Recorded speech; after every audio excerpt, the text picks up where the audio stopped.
merci de nous rejoindre pour une nouvelle édition de votre journal télévisé quotidien dont voici les principautés. Le tri des déchets est entré dans les mœurs à Monaco depuis plusieurs années avec d'importantes campagnes de sensibilisation et d'information. Une nouveauté dans les bacs de récolte des déchets vient d'être présentée. Nous ferons le point sur ces indispensables réflexes à adopter pour mieux protéger la planète. Nous vous mettrons l'eau à la bouche avec la présentation de l'édition 2019 de l'opération Goût de France qui se déroule un peu partout dans le monde et à Monaco du 21 au 24 mars. Nous suivrons de grands chefs qui ont mis leur talent au service des patients du CHPG. Ce sera le Focus Info du jour, signé Sandrine Nègre. Et puis bien sûr, sur toute la durée du festival jusqu'à la mi-avril, nous vous proposerons de revenir sur les temps forts du Printemps des Arts. Dans ce journal, place aux airs de musique du compositeur Mauricio Kagel. Et pour débuter ce journal, une petite révolution du côté de vos ordures ménagères. Le tri va désormais être simplifié en principauté. Alors cela va permettre de faciliter le quotidien des usagers, mais cela va peut-être aussi permettre d'inciter certains à franchir le pas. Écoutez les explications concrètes d'Alexandra Pani sur cette nouveauté. Au revoir bac bleu, dorénavant le papier ne sera plus trié séparément et rejoint les emballages ménagers dans le bac jaune. En 2018, 3400 tonnes de déchets ont été recyclés en principauté. Aujourd'hui, ces consignes de tri évoluent pour faciliter le quotidien des usagers. Cette motivation des gens passe forcément par la simplification. Avant, il y avait 3 bacs. On a supprimé le bac bleu, il n'y a plus que 2 bacs. Le bac vert pour le verre et les bacs jaunes pour tous les emballages ménagers recyclables. Nous, notre objectif, c'est de réduire de 20% à peu près la production de déchets en 2030 par rapport à 2014. Donc on pense y arriver et effectivement, et ça passe également par l'éducation des jeunes enfants qui eux-mêmes, donc un programme avec l'éducation nationale, qui eux-mêmes après vont aller éduquer leurs parents et le secret est un petit peu là. Le bac jaune accueille donc à présent tous les emballages ménagers en métal, carton et plastique. Et la nouveauté donc, le papier. Le bac vert reste réservé pour les contenants en verre. Et pour le reste non recyclable, direction la poubelle grise. Le geste est simplifié, mais attention aux fautes d'inattention qui peuvent mettre en péril tout un circuit de recyclage. Pour cela, quelques règles à observer. Lorsque l'on parle de plastique, il s'agit bien entendu d'emballages ménagers tels que les films alimentaires, les sacs et sachets, les pots et tubes ou barquettes. Il n'est pas question de jeter dans le bac jaune les jouets de nos enfants ou nos vieux CD. Et n'oubliez pas de bien séparer les différents matériaux. Je retire le bouchon de ma bouteille en verre ou le blister de ma barquette, même s'ils vont dans le même bac. Le bac jaune donc, va regrouper ces 4 familles, comme je vous l'ai dit, et via chez Paprec, où là, à nouveau, ils vont arriver sur des tapis roulants, où toutes ces matières vont être séparées. Parfois, nous, utilisateurs, on pense que le carton blanc ou le carton alvéolé est le même, sauf que pas du tout. Le carton blanc et le carton alvéolé va être aussi séparé. Donc c'est un travail de fourmi, y compris à la maison et encore plus au niveau du centre de tri chez Paprec. C'est très minutieux et chaque balle, parce que ce sont des balles après qui sont compressées et qui partent sur différentes filières. Pour faciliter l'adoption de ces gestes verts, le magazine du tri a été distribué dans les boîtes aux lettres de la Principauté et est consultable sur le site internet du gouvernement et de la SMA. Et pour toute question sur le recyclage en Principauté, les ambassadeurs du tri sont disponibles au numéro vert qui s'affiche sur votre écran. Du changement dans les bacs de tri et quelques aménagements également à venir en Principauté dimanche à l'occasion de la visite officielle du président chinois à Monaco. C'est le premier volet de l'actualité en bref que nous détaille Alexandra Pani. Xi Jinping, le président chinois, se rend en Principauté ce dimanche pour une visite d'État. Sa venue implique des mesures protocolaires et diplomatiques. Un dispositif de sécurité sera ainsi mis en place. 2 arrêtés ministériels ont été publiés au journal officiel du 15 mars 2019, consultables en ligne. Ces mesures de police administrative exceptionnelles concernent l'interdiction de stationnement des véhicules du vendredi 22 mars 23h au dimanche 24 mars 17h et l'interdiction de circuler le dimanche 24 mars entre 10h30 et 16h dans diverses rues de la Principauté. Le gouvernement princier compte sur la compréhension de tous les résidents et usagers et les remercie par avance. Isabelle Bonal, le directeur de l'Éducation nationale, de la jeunesse et des sports, a été élevé au rang de commandeur de l'Ordre des Palmes académiques. Cette distinction a été remise par le recteur de l'Académie de Nice sur proposition de Jean-Michel Blanquer, ministre français de l'Éducation nationale. Une récompense qui vient saluer l'action d'Isabelle Bonal, mais également celle de la principauté pour le rayonnement de la culture française et la qualité de l'éducation à Monaco. Le Stars and Bars, on le sait, est depuis quelques années très impliqué dans la cause environnementale. Samedi dernier était justement organisée une grande collecte de déchets spéciaux, piles, ampoules, petits électroménagers, qui ne peuvent être jetés dans les bacs traditionnels de tri. Ils ont ensuite été récupérés par des agents de la SMA pour être recyclés. Environnement toujours avec cette impressionnante fresque de l'artiste brésilien Cobra. Depuis une dizaine de jours, il était en principauté pour réaliser cette peinture intitulée A Global Warming qui interpelle sur le réchauffement climatique. Elle a été inaugurée hier par le prince souverain et a ensuite été installée sur le Fort Antoine. La 5e édition de l'opération Goût de France se déroulera du 21 au 24 mars à travers le monde sur les 5 continents. En principauté, 13 chefs se sont mobilisés pour cet événement culinaire dont le thème principal sera la Provence. Je vous propose d'écouter à ce sujet l'ambassadrice de France à Monaco, Marine de Carnet-Tressesson. Monaco est particulièrement mobilisé puisque cette année on a 13 restaurants. Les années précédentes c'était plutôt 10-12, donc vraiment c'est un gros succès qui est le même partout dans le monde. Une 5e édition qui effectivement, jour du printemps, fait refleurir cette nouvelle version du dîner à la française qui avait été créée par Auguste Escoffier, donc ici aussi dans cette région de Provence et mort à Monaco en 1912.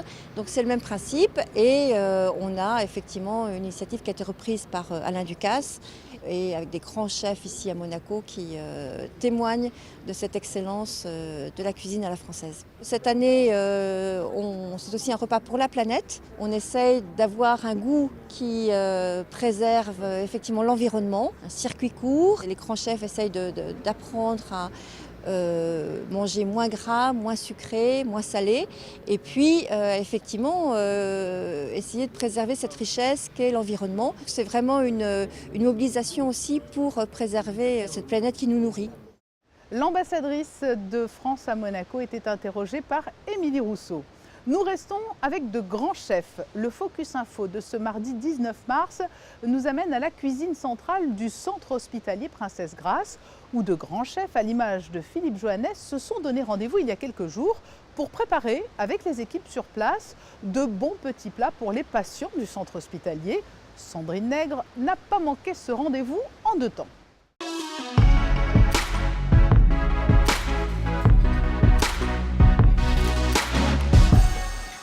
Les couleurs sont belles, les odeurs sont délicieuses et les plats sont, eux, savoureux. Les adjectifs ne sont pas choisis au hasard. Ils ont été prononcés ici même au centre hospitalier Princesse Grasse pour décrire ce repas, fruit d'une belle collaboration entre les chefs Philippe Joannès, Cédric Campanella, Jean-Laurent Basile et les équipes de la cuisine centrale de l'hôpital monégasque. Avant d'être servis, ces repas, on vous l'imaginez, nécessitaient plusieurs heures de préparation que nous avons en partie suivi. Immersion donc au cœur d'une opération gastronomique sous le signe de la synergie. C'est tout simplement une cohabitation gastronomie-collectivité. Voilà, l'idée, si vous voulez, je l'ai eue il y a une dizaine d'années. On avait réalisé un repas à l'époque avec Joël Garraud, Luc Gamel et Benoît Perruchon. Ça a été une expérience formidable. Et je me suis dit, pour donner un petit challenge quand même à toute notre équipe de cuisiniers, eh bien, qu'on allait renouveler cette expérience avec les chefs d'aujourd'hui. Aujourd'hui, on pourrait imaginer qu'on a voulu faire plaisir qu'aux patients. Mais en fait, faire plaisir aux patients, je crois que les équipes de cuisine de l'hôpital aujourd'hui savent déjà très bien le faire. Ils le font 7 jours sur 7, 24 heures sur 24, 365 jours dans l'année. Donc faire bon, c'est leur devoir. Ce qui m'a plu dans ce projet, c'est d'arriver à donner partager un petit peu d'émotion avec les équipes de cuisine et les changer un petit peu de leur quotidien. Enfin, hier après-midi, quand je suis arrivé avec les équipes et que je me suis retrouvé avec presque 25 personnes volontaires, c'était la bonne nouvelle parce que c'était la première étape réussie, c'était de partager quelque chose de sympathique et puis de travailler avec les équipes. Et là, on n'a pas, la volonté c'était pas de faire un menu très compliqué. La volonté aujourd'hui c'était de travailler le produit local, le produit de saison. Travail, concentration, concertation également, le tout dans une ambiance marquée par la convivialité. On est sur les premières fèves. J'ai l'impression qu'il en manque là, non? On va compter. Pas une. Dans les allées de cette immense cuisine, ces professionnels ont donc conscience d'élaborer des plats pour le futur plaisir, des papilles de plus de 700 patients.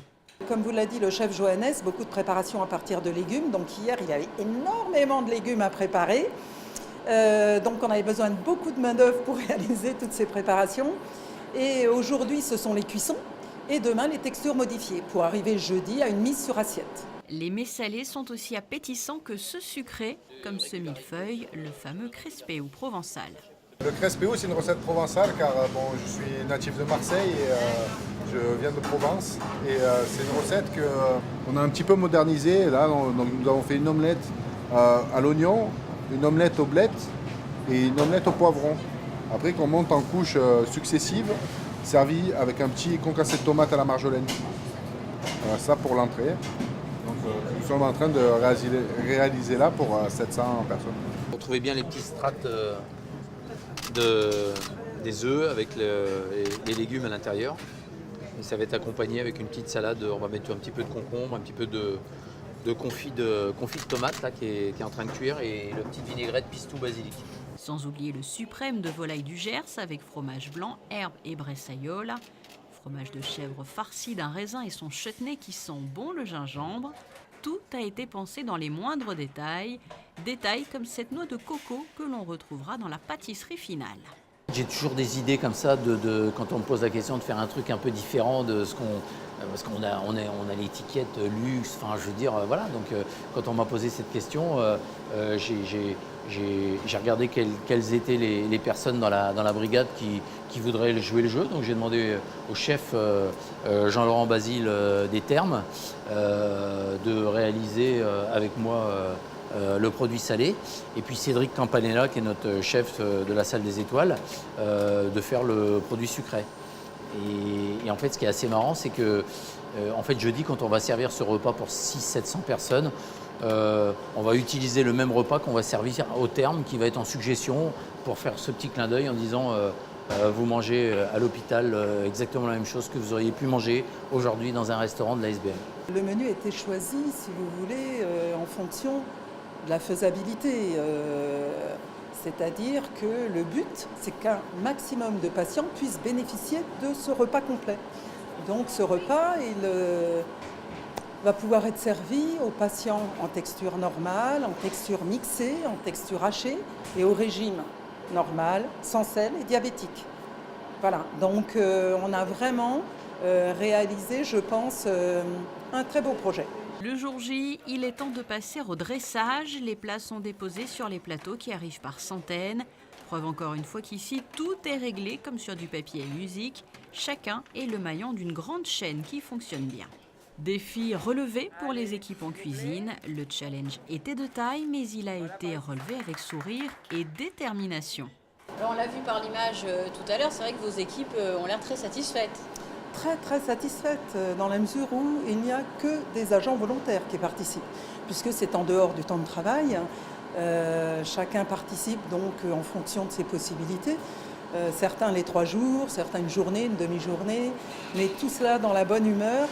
Et je trouve formidable de passer ce temps avec les cuisiniers pour réaliser un repas gastronomique, festif pour nos patients. Mais le plus important, c'est de mettre en valeur leur professionnalisme et d'autant plus aux côtés de grands chefs. Quelques instants plus tard, nous rejoignons l'un des patients en chambre et vous allez l'entendre, le verdict est sans appel. Entrez. Bonjour monsieur, c'est la surprise du jour. Quelle surprise. Le repas. Magnifique ce truc-là. Est-ce que vous êtes heureux de ce que vous pouvez voir ? Ah oui, totalement. Bon, là, il faut être vraiment bizarre pour ne pas apprécier ce que je vois devant moi, en tout cas. Non, sincèrement. Surtout que ça a l'air très bon, en plus. Bon, beau et surtout bien équilibré. De la musique pour poursuivre ce journal. Vous le savez, le Printemps des Arts Cru 2019 a débuté en fin de semaine dernière. Coup de projecteur dans ce journal sur l'œuvre du compositeur Mauricio Kagel. C'est un reportage de José Sacré. Con voce pour 4 interprètes muets et instruments ad libitum. Une pièce qui a surpris les spectateurs du Printemps des Arts, une pièce signée d'un compositeur génial et ou provocateur, dont le portrait, maquillé, s'affiche cette année sur les façades de plusieurs immeubles de la Principauté, en couverture du programme des Printemps des Arts, et même sur les bus qui chaque soir transportent les mélomanes de Nice et Menton à Monaco. Ce musicien, c'est Mauricio Kagel.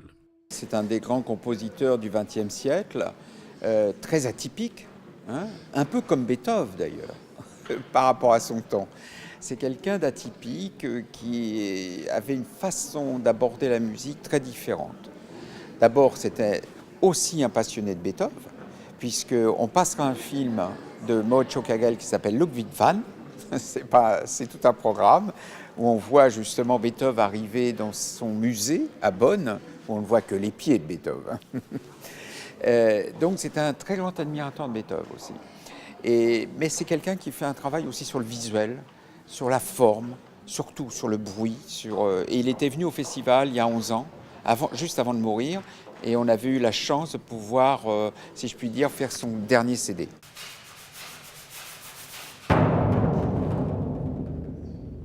La plupart des concerts du Printemps des Arts sont donc précédés, cette année, d'œuvres courtes signées Mauricio Kagel.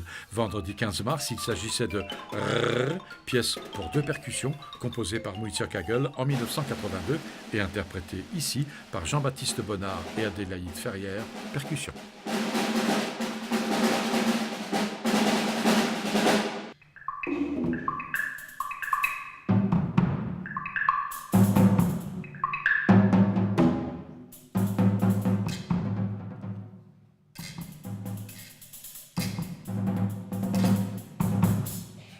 C'est l'heure de notre traditionnel petit détour par les cartes météo alors que ce journal touche à sa fin. Mercredi, plein soleil, un ciel dégagé qui se maintiendra jusqu'à la semaine prochaine. Du côté des températures, il faudra compter 7 degrés pour les minimales et jusqu'à 17 degrés pour les maximales. Le printemps s'installe donc progressivement en Principauté. Ainsi se referme ce journal. Je vous rappelle que vous pouvez en retrouver les principaux reportages sur le www.monacochannel.mc et suivre toute l'actualité de Monaco Info sur nos réseaux sociaux, Instagram, Twitter et Facebook.